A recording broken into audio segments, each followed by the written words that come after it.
আমাদের দেখে নিতে হবে যে আমাদের ডিভাইসে কোথায় ফন্ডে বিজনেস অ্যাপটি আছে, সেটি আমরা দেখি ওপেন করব। ওপেন করার পরে আমাদের অ্যাকাউন্টে ক্লিক করতে হবে। এরপরে হেল্পে ক্লিক করব, ম্যানেজ প্রোফাইলে ক্লিক করব, তারপরে ডিলিট অ্যাকাউন্টে ডিলিট নাও এ ক্লিক করব। এরপরে আমাদের নতুন একটি পেজ ওপেন হবে।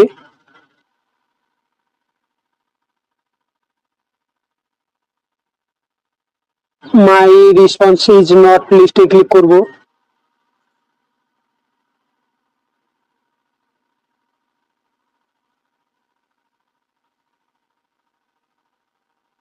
ডিলিট অ্যাকাউন্ট এখানে টাইপ করতে হবে আমাদের।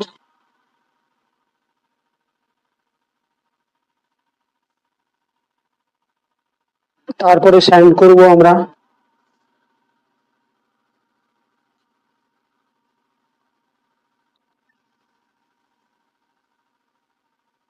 ইয়েস এ ক্লিক করতে হবে আমাদের।